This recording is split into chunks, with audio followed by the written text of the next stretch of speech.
Quais são as suas expectativas para esse Natal? Quando eu era criança, o Natal era a data mais importante para mim. Eu esperava esse dia como nenhum outro dia do ano. Eu me lembro que nessa época do ano, eu e a minha família, todos nós íamos para a casa da minha avó e ficávamos um dia inteiro juntos como família. Um barulho ensurdecedor das conversas, para mim não era nem assustador e nem incômodo. Para mim era som de alegria.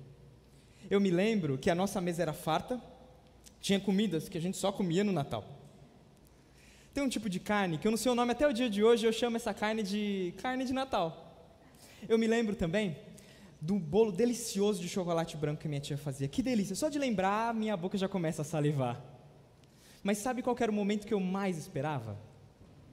Sabe qual era o momento que eu mais aguardava? O momento dos presentes. Eu passava o ano inteiro pensando, será que meu pai vai me dar aquilo que eu pedi para ele durante o ano? Mesmo que os meus pais não fossem do tipo de fazer promessas, eles não faziam promessas de presentes ou não, mas mesmo que eles não fizessem promessas, eu vivia o ano todo pensando que as minhas boas notas e o meu bom comportamento talvez no Natal rendessem bons presentes. Veja o poder de uma expectativa. Aquilo que acontecia em um único dia do ano me fazia ser um bom menino durante o ano todo. Sabe por que isso acontece? Isso acontece porque as nossas vidas, elas são movimentadas, elas são movidas por expectativas.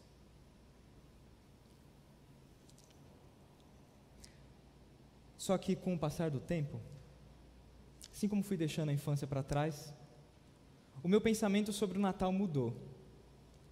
E hoje, aqui de frente com vocês, eu queria confessar algo. Com o passar dos anos, o Natal, ele perdeu o brilho para mim. O Natal deixou de ser aquela época que eu esperava, para se tornar uma época do ano em que eu me assusto. Todo ano eu falo assim, meu Deus, semana que vem já é Natal. Como o ano voou. Ele deixou de ser uma época que eu esperava para ser um dia que me pega de surpresa.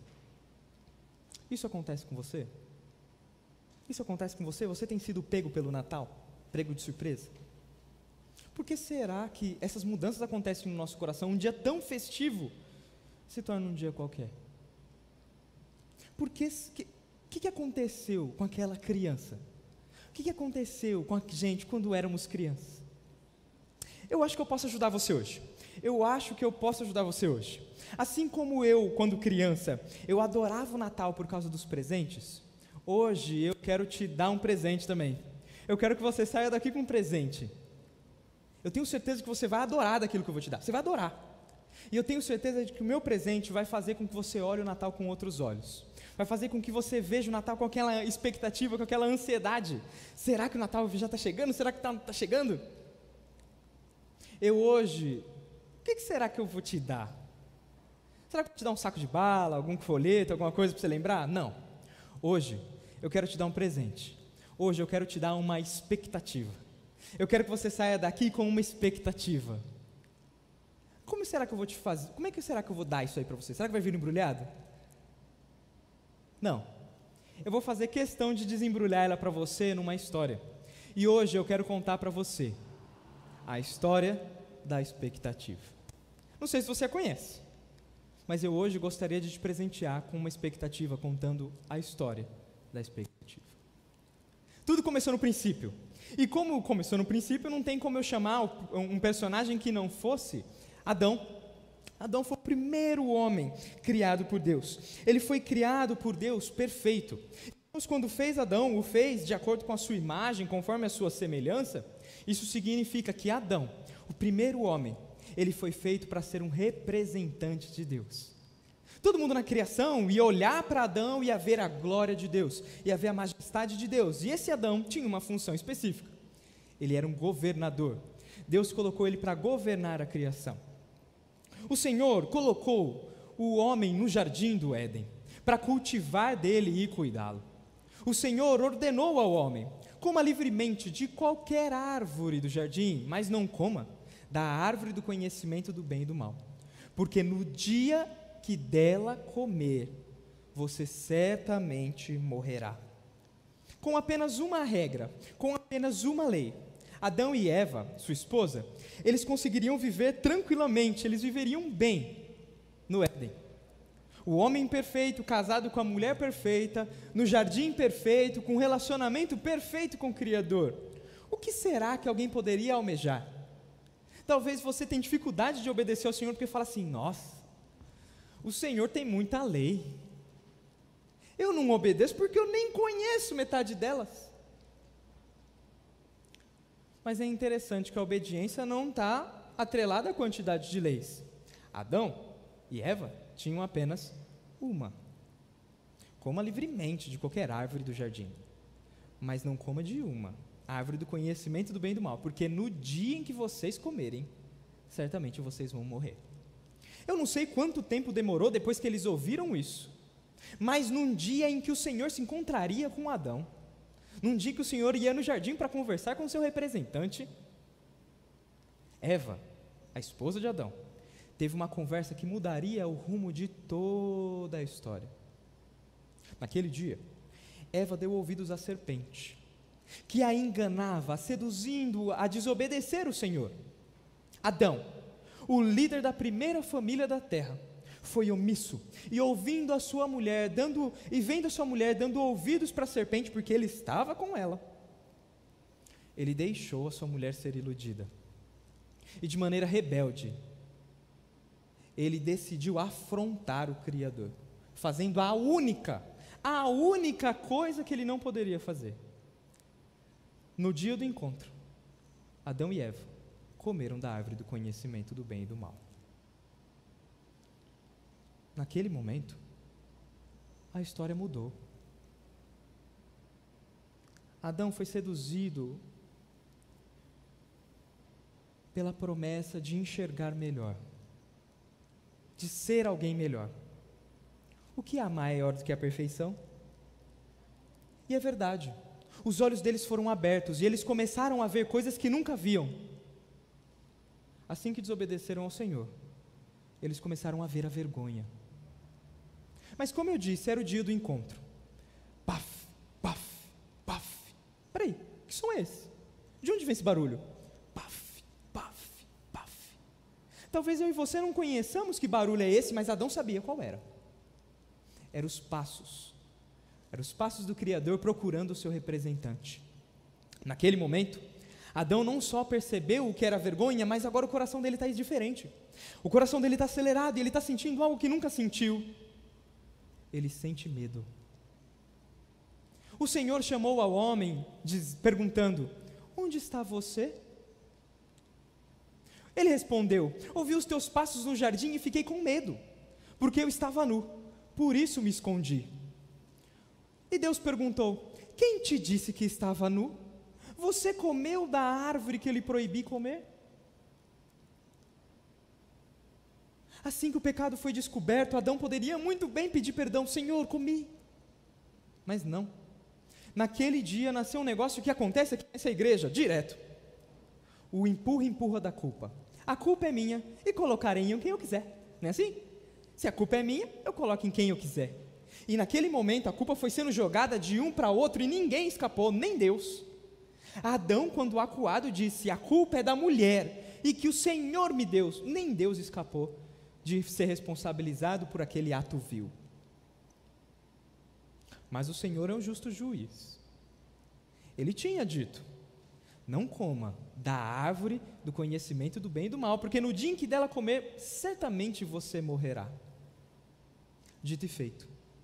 Naquele momento, o Senhor, como um justo juiz, começou a pronunciar sentenças. O que você acha que foi a sentença de Adão? O trabalho vai doer, Não, ele recebeu uma sentença de morte. Mas tem algo que me intriga. Peraí, olhe para o rosto de Adão. No rosto dele é um sorrisinho de canto, como alguém que tem esperança. Por quê? Ele ouviu o Senhor dizer: do pó você veio e ao pó você voltará. Por que ele se sente esperançoso? Porque no coração dele nasce esperança. Não foi nada que foi dito a ele diretamente, mas enquanto ele ouvia a sentença alheia, ele ouviu as palavras que encheram o seu coração de alegria. Enquanto ele ouvia o Senhor sentenciando a serpente, dando uma maldição à serpente, o inimigo, o próprio Satanás, ele ouviu as seguintes palavras: porém, inimizade entre você e a mulher, entre a sua descendência e o descendente dela. Este, o descendente, lhe ferirá a cabeça, ó serpente, mas você lhe ferirá o calcanhar. Naquele dia, Adão, quando ouviu essas palavras, surgiu esperança no seu coração. Ele disse: é verdade, eu morrerei, mas não será instantâneo, eu e minha mulher teremos filhos. E melhor, um deles será escolhido para nos livrar dessa sentença de morte. Naquele dia nasceu a expectativa. Naquele dia nasceu o presente que eu quero dar para você: a expectativa. Com o passar do tempo, talvez você pense: os homens, eles viveram essa expectativa? Na realidade eu te prometi, não prometi que ia te dar uma expectativa, eu te prometi, e vou te dar. Mas talvez você olhando para mim e fale assim: ah, Silas, legal, cara, uma expectativa, que negócio assim. Me dá coragem, me dê palavras que me dê coragem, é disso que eu preciso. Ou me dê palavras que me tragam alegria, eu acho que a alegria me cabe melhor, a vida é tão difícil. Só que a história da humanidade me mostra que coragem ou felicidade sem uma boa expectativa direcionando não causa bem a ninguém. E na história da expectativa, muitos homens ouviram o pai Adão e creram na expectativa e começaram a invocar o Senhor, começaram a se relacionar com Deus, mas muitos abandonaram a expectativa e decidiram se entregar ao pecado, como Adão naquele dia fatídico. Eles decidiram ignorar aquilo que o Senhor disse e viver de maneira rebelde. Esses homens eram valentes, eram corajosos. Esses homens também eram felizes. Mas a coragem e a felicidade deles, por não ser direcionado por uma expectativa, não mudou a vida deles. O que fazer então? Acho que nesse momento chegou o momento em que eu preciso lhe apresentar um outro personagem da nossa história. E esse personagem chama Abraão. Muitos anos se passaram depois de Adão, e aí para Abraão o Senhor fez um convite. Olha só que legal o convite que o Senhor fez para ele. Então o Senhor disse a Abraão: saia da sua terra, do meio dos seus parentes e da casa de seu pai, e vá para a terra que lhe mostrarei. Farei de você um grande povo e abençoarei, e tornarei famoso o seu nome. Você será uma bênção. Eu abençoarei os que te abençoarem, e amaldiçoarei os que te amaldiçoarem. E por meio de você, todos os povos da terra serão abençoados. O convite que Deus fez a Abraão não foi um convite comum. O Senhor estava chamando Abraão para ser o pai daquele que seria usado para gerar o descendente esperado pela mulher, o descendente esperado por Eva e Adão, ou Adão e Eva, o descendente esperado. Adão foi chamado para gerar aquele que seria usado para a vinda da expectativa. Agora, quanto tempo vale a pena esperar? Quanto tempo vale a pena esperar por algo? Eu não sei você, mas eu compro algo na internet e uma semana é tempo demais para mim. Mês que vem terei uma filha e 9 meses pareceu uma eternidade. Quanto tempo vale a pena esperar? 1 ano? 2 anos? 10 anos? Quanto tempo vale esperar por uma expectativa? Algumas pessoas dizem que se algo demora muito para acontecer é porque Deus não aprova. Isso pode até ser verdade, mas a história de Abraão e Sara me mostra que Deus às vezes demora em cumprir as suas promessas. Abraão foi chamado para essa caminhada de fé com 75 anos, Sara com 65, e eles tinham tudo o que precisavam para que isso desse errado. Abraão e Sara eram idosos, e Sara estéril. Como geraria o descendente ao qual nasceria um povo que abençoaria todas as nações? Estava tudo para dar errado. Mas, o que eles fizeram? Eles obedeceram. Eles abandonaram tudo, deixaram o passado, todas as coisas eles deixaram para trás. e caminharam em fé com o Senhor. Veja o poder de uma expectativa. A expectativa de uma promessa cumprida transforma vidas. E Abraão e Sara experimentaram dessa mudança. Quanto tempo vale a pena esperar?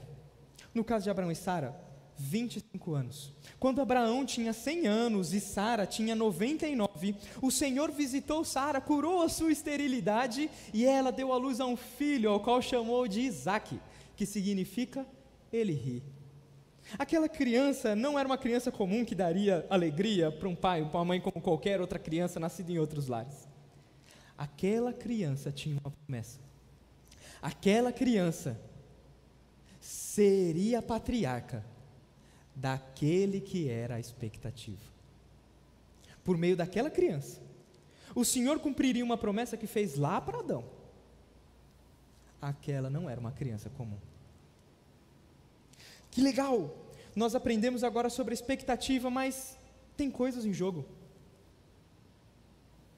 Será que vale a pena abrir mão daquilo que eu já tenho por uma expectativa? Será que vale a pena? Eu já tenho coisas, eu já tenho uma boa vida, eu já tenho coisas. Será que vale a pena abrir mão disso para buscar uma expectativa? Lembre-se, as expectativas transformam vidas. E vale a pena abrir mão de qualquer coisa por uma expectativa. E eu queria exemplificar isso com um evento da vida de Abraão. Queria que você abrisse junto comigo Gênesis capítulo 22. E a gente vai ver, será que vale a pena abrir mão por algo? Será que vale a pena abrir mão do que eu já tenho por uma expectativa? Para que uma expectativa se cumpra? A resposta está aqui. E o Senhor, por meio de Abraão, nos ensina. Olha só o que diz. Passando algum tempo, Deus pôs a Abraão à prova, dizendo-lhe: Abraão, eis-me aqui. Respondeu ele. Então disse Deus: tome o seu filho, o seu único filho, Isaque, a quem você ama, e vá para a região de Moriá. Sacrifique-o ali como holocausto num dos montes que lhe indicarei. Na manhã seguinte, Abraão levantou-se e preparou o seu jumento. Levou consigo 2 servos e a Isaque, o seu filho. Depois de cortar lenha para o holocausto, partiu em direção ao lugar que Deus lhe havia indicado. No 3º dia da viagem, Abraão olhou e viu o lugar ao longe. Disse a seus servos: fiquem aqui com o jumento, enquanto eu e o rapaz vamos até lá. Depois de adorarmos, voltaremos. Abraão pegou a lenha para o holocausto e colocou nos ombros de seu filho Isaque. Ele mesmo levou as brasas, o fogo e a faca. Abraão, ele mesmo, levou as brasas para o fogo e a faca. Caminhando os dois juntos, Isaque disse a seu pai: meu pai. Sim, meu filho, respondeu Abraão. Isaque perguntou: as brasas e a lenha estão aqui, mas onde está o cordeiro para o holocausto? Respondeu Abraão: Deus mesmo há de prover o cordeiro para o holocausto, meu filho. E os dois continuaram a caminhar juntos. Quando chegaram ao lugar que Deus havia indicado, Abraão construiu o altar e sobre ele arrumou a lenha. Amarrou o seu filho Isaque, colocou ele sobre o altar em cima da lenha, e então estendeu a mão, pegou a faca para sacrificar o seu filho. Mas o anjo do Senhor chamou do céu: Abraão, Abraão! Eis-me aqui, respondeu ele. Não toque no rapaz, disse o anjo. Não faça nada. Agora sei que você teme a Deus, porque não me negou o seu filho, o seu único filho. Abraão ergueu os olhos e viu um carneiro preso pelos chifres num arbusto. Foi lá, pegou e sacrificou-o como holocausto no lugar de seu filho. Abraão deu àquele lugar o nome de O Senhor Proverá. Por isso, até hoje se diz: no monte do Senhor proverá. Pela segunda vez, o anjo chamou do céu Abraão e disse: juro por mim mesmo, declara o Senhor, por ter feito o que fez, não me negado o seu filho, seu único filho, esteja certo que abençoarei e farei os seus descendentes tão numerosos quanto as estrelas do céu e como as areias da praia do mar. Sua descendência conquistará as cidades dos que lhe forem inimigos e, por meio dela, todos os povos da terra serão abençoados, porque você me obedeceu. Então, voltou Abraão aos seus servos, e juntos partiram para Berseba, onde passou a viver. Será que vale a pena abrir mão de algo por uma expectativa? O exemplo de Abraão nos diz que sim. Não foi-lhe pedido algo comum, mas foi-lhe pedido algo que estava no coração de Abraão. Foi-lhe pedido aquilo que ele mais amava, e perceba a ênfase do texto. O Senhor chamou Abraão e disse: Abraão, e Abraão respondeu: eis-me aqui. E o Senhor disse a Abraão: Abraão, tome o seu filho, o seu único filho, Isaque, a quem amas. E durante a caminhada, nós somos lembrados que Isaque não é uma criança comum, é o filho, o único filho, a quem Abraão ama. Veja o poder de uma expectativa. Por crer que o Senhor traria o descendente esperado por Adão, por crer que o Senhor traria de Isaque aquele que acabaria com a sentença de morte do Éden, Abraão levou seu filho, colocou no altar, pegou a faca para sacrificá-lo. O autor de Hebreus diz que Abraão fez isso porque ele cria que depois que o menino morresse, o Senhor o ressuscitaria. Veja o poder de uma expectativa. Vale a pena abrir mão de tudo por uma expectativa. Muitos anos se passaram, e por causa da fidelidade de Abraão aqui, o Senhor fez dele um pai de uma grande nação, Israel. Mas infelizmente, os descendentes de Abraão não viveram a mesma fé que seu pai. Como se fosse uma amnésia, como se tivessem amnésia. Eles se esqueceram da expectativa, eles se esqueceram da missão e voltaram em rebeldia ao Senhor, se lançaram para o pecado, assim como fez o seu pai Adão. Eles decidiram se rebelar contra o Senhor, mas o Senhor não deixou eles sem testemunho. O Senhor levantou alguns homens para adverti-los. Esses homens nós chamamos de profetas, e os profetas falavam: ei, lembre-se, há uma expectativa, ela está chegando. Lembre-se, há uma expectativa, ela está chegando. Séculos se passaram, e mesmo para aqueles que não esperavam, a expectativa chegou. E assim como os profetas disseram, a expectativa nasceu em Belém de Judá, lá em Israel. O que será que você faria se deparasse com a expectativa? O que você faria se a pegasse nos braços? Eu não sei o que eu faria, por isso eu preciso te contar a história de um outro personagem que é importante para a nossa história de hoje. Esse personagem se chama Simeão. Havia em Jerusalém um homem chamado Simeão. Ele era justo e piedoso. Ele esperava a consolação de Israel e o Espírito Santo estava sobre ele. Fora-lhe revelado pelo Espírito Santo que ele não morreria antes de ver o Cristo. Movido pelo Espírito, ele foi ao templo.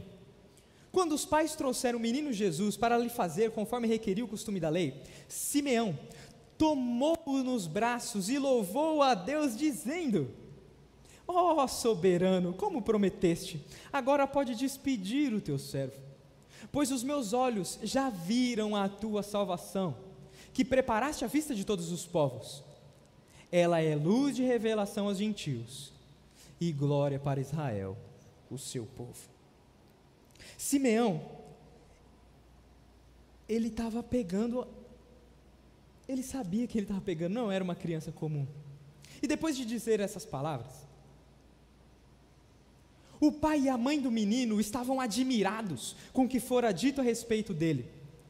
E Simeão os abençoou e disse a Maria, mãe de Jesus: este menino está destinado a causar a queda e o sorrimento de muitos em Israel, e a ser um sinal de contradição, de modo que o pensamento de muitos corações será revelado. Quanto a você, Maria, uma espada atravessará a sua alma. Simeão não estava pegando uma criança comum. E na hora que ele tinha aqueles meninos nos braços, ele disse: Senhor, estou satisfeito. Pode me matar, leve-me, pois nas minhas mãos há a salvação.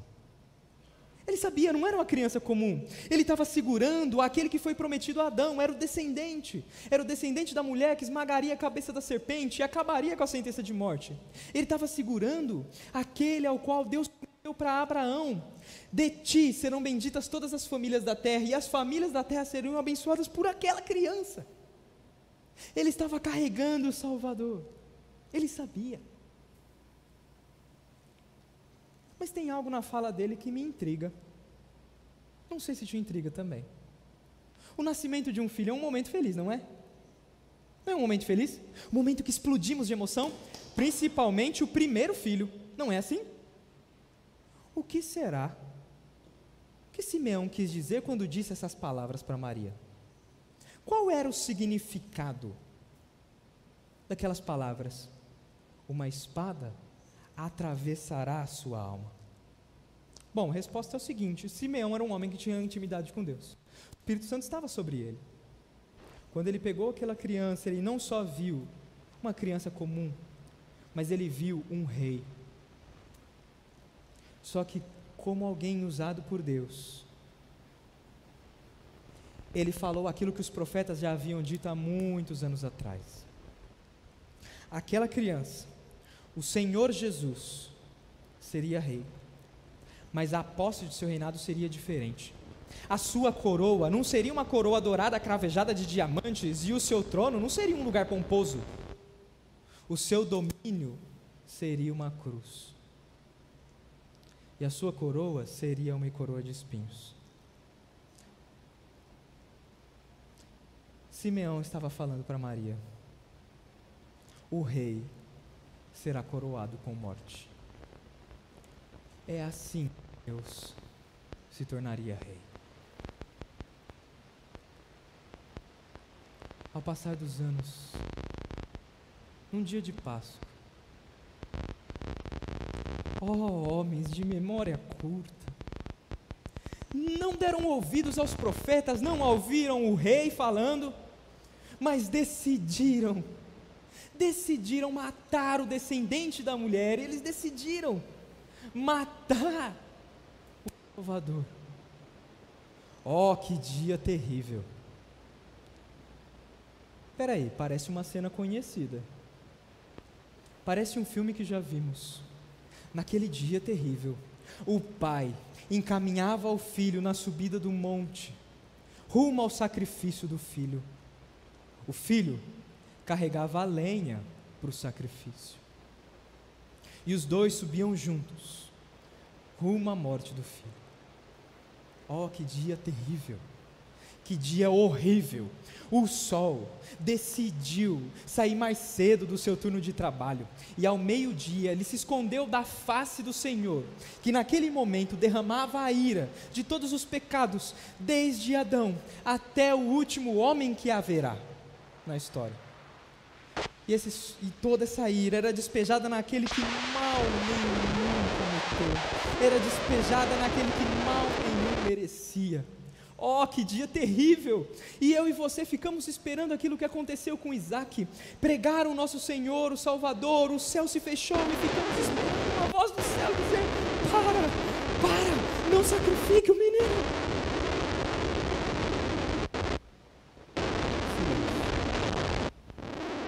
Do céu ninguém bradou. O filho olhou para o céu e viu o pai de costas. Ninguém vai salvar. Naquele dia, mataram meu Senhor. Se com o pecado de Adão nasceu expectativa, será que a morte de Jesus a matou? Não.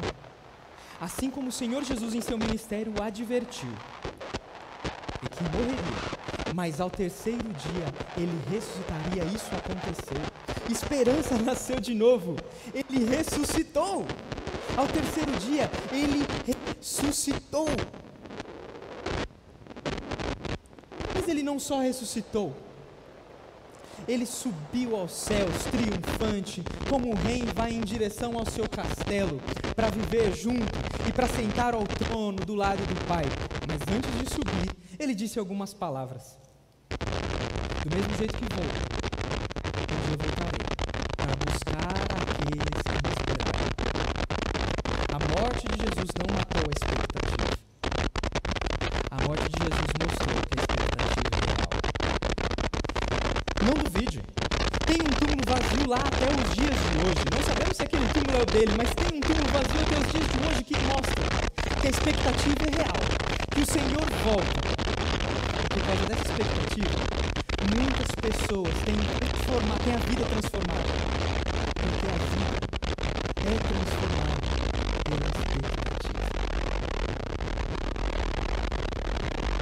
Eu não sei qual é a expectativa que transformou ou que movimenta a sua vida hoje. Não caia no erro de fazer aquilo que Adão fez. Não caia na bobeira de se entregar para o pecado, se rebelar contra o Senhor. Você já tem uma expectativa. Espero que essa história que eu acabei de contar já tenha te mostrado que pecado sempre causa dor e distanciamento do Senhor. É possível que você já tenha desfrutado do amargor do pecado. Medo, culpa, solidão. Talvez sejam essas as sensações que você tem. Por causa do pecado, você tem medo de avançar. Você tem medo de buscar o Senhor. Você foge. Peca, não tem vontade de orar. Tem medo do Senhor. Talvez você sente culpa. E é isso que você carrega como uma mochila pesada, dia a dia. Talvez o que você mais sente é vergonha e não tem coragem de olhar nos olhos das pessoas, com medo de que elas descubram quem você realmente é. Talvez é a vergonha que te movimenta. Mas eu tenho uma novidade. Não espere o ano passar. Hoje é dia de arrependimento. Chame, olhe para essa expectativa, creia nessa expectativa, clame ao Senhor. Confesse seus pecados, se arrependa, peça perdão, peça renovação. Creia na expectativa. O nosso Senhor foi coroado com morte e ressurreição, para que você tenha a esperança de uma vida nova, para que você tenha uma expectativa. Ele não te deixou ao léu, ele subiu, mas ele voltará para te buscar. Não espere o próximo Natal, não espere o próximo ano. Hoje é o dia de se acertar com o Senhor. Eu quero voltar a perguntar para você, qual é a sua expectativa para esse Natal?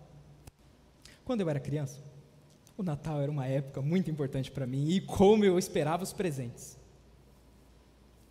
Mas eu tenho que confessar algo para você. Com o passar do tempo, assim como eu fui deixando a infância de lado, o meu pensamento sobre o Natal mudou. Depois que eu recebi essa expectativa que eu estou dando de presente para você, o Natal se tornou um dia especial novamente para mim. O Natal já não é mais um dia em que me assusta. O Natal é um dia que me lembra que eu estou um Natal mais perto da chegada do meu Senhor. Todo Natal que entra eu lembro, mais um Natal mais perto da minha expectativa, um Natal mais perto da chegada da minha expectativa. Por causa dessa expectativa, o meu medo foi lançado fora, a minha vergonha foi entregue, foi colocada na cruz do meu Senhor, a minha culpa foi paga. Os meus momentos tristes, eu não olho para eles como punições ou outras coisas, mas eu olho como se fosse pontos de virada, fosse curvas na história da minha vida, curvas que me aproximam mais daquele que eu espero. A partir do dia que eu recebi o presente, eu também assumi uma missão. Assim como aquela criança que chegava nos pais todos os dias durante o ano: pai, quando é o Natal? Pai, quando é o Natal? Pai, o Natal já está chegando? Pai, o Natal já está chegando? Eu assumi a missão de alertar você e todos aqueles que me ouvem que a expectativa há de chegar, ela é real. Só que eu não quero esperar sozinho, eu quero que você espere junto comigo. E a minha vontade, ao contar a história da expectativa para você, é que você divida esse presente com seus familiares, com seus amigos nesse Natal. Eu não quero que você se esqueça dessa história, porque as nossas expectativas transformam a nossa vida, e eu acredito que a expectativa que eu te dou hoje é capaz de te transformar. Para que você não esqueça, o nosso Senhor, Ele deixou toda essa história da expectativa escrita num livro. E eu gostaria de ler com você agora o final desse livro, as últimas palavras, que me fazem querer cada vez mais um novo Natal, porque um novo Natal é um dia mais perto da chegada do meu Senhor. Eu quero que você abra a sua Bíblia comigo, no último capítulo da Bíblia, Apocalipse 22, nós vamos ler os últimos versículos, do versículo 12 ao 21, Apocalipse 22, do 12 ao 21, diz assim: eis que venho em breve, a minha recompensa está comigo, eu a retribuirei a cada um de acordo com o que fez. Eu sou o Alfa e o Ômega, o primeiro e o último, o princípio e o fim. Felizes são aqueles que lavam as suas vestes e assim têm o direito à árvore da vida e podem entrar na cidade santa pelas portas.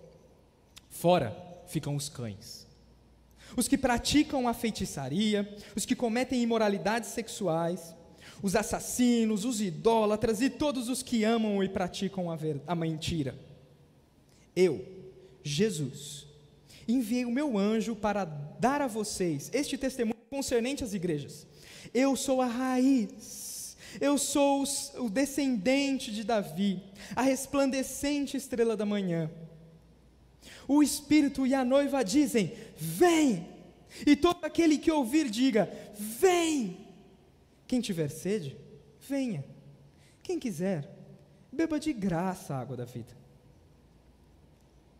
Declaro a todos que ouvem as palavras da profecia deste livro: se alguém lhes acrescentar algo, Deus lhes acrescentará as pragas descritas nesse livro. Se alguém tirar alguma palavra deste livro de profecia, Deus tirará dele a parte da árvore da vida e da cidade santa, que são descritas neste livro. Aquele que dá testemunho dessas coisas, o Senhor Jesus, aquele que dá testemunho dessas coisas diz: sim, eu venho em breve. Amém. Vem, Senhor Jesus. A graça do Senhor Jesus seja com todos. Amém. Diante desse final, o final da história da expectativa que nos aguarda, eu não tenho outra coisa a não fazer, pedir para que você se levante e que nós oremos. Assim como o Espírito e a noiva que é a igreja, nós clamamos: vem! E o Senhor Jesus diz: eis que venho em breve. Nós clamamos: vem! Queria te chamar a clamar por essa expectativa. Feche seus olhos. Senhor, muito obrigado, porque nessa história toda o Senhor poderia ter me deixado de fora. O Senhor poderia muito bem olhar para mim e dizer: você